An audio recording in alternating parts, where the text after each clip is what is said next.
Welcome to the Story of Money by Ash Stewart. Episode 013, Understanding Specialization. How Specialization Radically Alters the Landscape. In fact, I've previously written about specialization in the context of exploring how innovation accelerated at a crucial historical juncture, Tech C43. However, let's look at this from the perspective of our story here.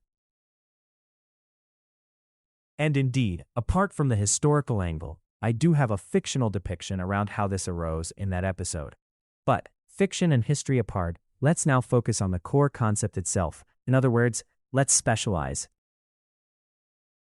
In episode 010, we touched upon the specific concept of trade. Whilst in the smallest isolated communities, every member would have bothered with every aspect of making things they need. From trade, i.e., the ability to get certain items from someone else in exchange for what you have or can make, it naturally proceeds that different individuals could focus on making the different things they need. This proffers a few striking advantages to the group as a whole.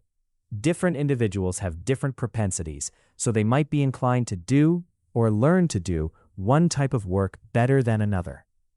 It has been shown that broadly it's easier to focus on a few things than to keep switching tasks all the time.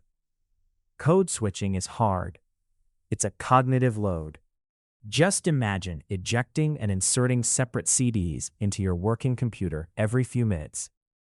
Furthermore, there is a limit to how many skills a single person can master, the classic jack of all, master of none stuff. As communities get larger, therefore, with their needs growing, it becomes quite compelling for such division to emerge or be enforced.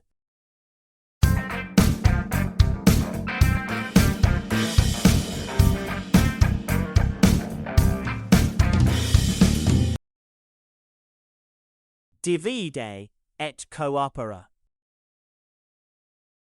The classic explanation of this phenomenon, division of labor, is of course that by the economist Adam Smith in the late 1700s. But let's take a look at a more recent example or argument of this at play.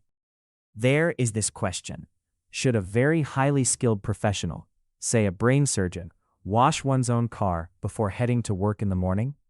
And the Association of Car Washers would give is, no, they should hire someone to do the job for them. If we think about this, especially having considered opportunity cost in episode 009, the brain surgeon would utilize one's time and exertions to far better outcomes in the operating theater than outside the house. The car washing can be done by someone with far less training and expertise than the brain surgeon. Your time has a market value. Act accordingly. Of course, if our professional expert finds the car washing act itself therapeutic, there can be a carve-out made here. But how about we relegate that to Saturdays?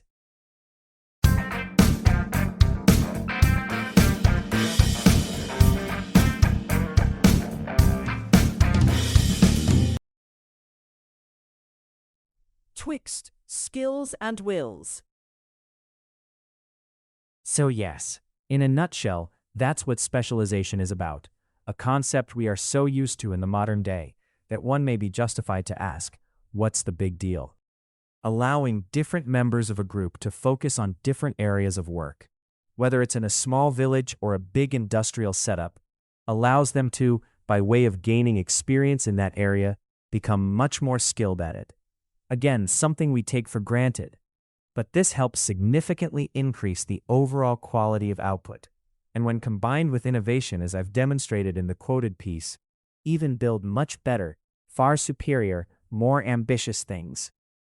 Therefore, specialization is an accelerant of value creation. Episode 004. However, there are a few problems with specialization, and we cannot ignore them. Most obviously, specialization leads to interdependence, which is generally seen as a good thing, but it relies on the larger system of trade and cooperation to continue to function. And then, the inability or difficulty for us to switch from one silo to another can feel stifling. And the more the degree of specialization, the harder can this be. we end up being cogs in the wheel. The philosopher Karl Marx most famously complained against specialization, insisting, I paraphrase, anyone should be able to do anything at any time. I only know how to make the left shoe. Dave makes the right one. Some of the greatest examples of genius we have were in fact not specialists at all. Leonardo da Vinci, perhaps the greatest example from the Renaissance, was one such. He dabbled in a great many things, from canal fortifications to dissecting corpses to designing flying machines that won't become reality for another 500 years. He was good at most of those things. He was indeed brilliant, but he was also easily distracted. A great many of his ventures were in the end left half done.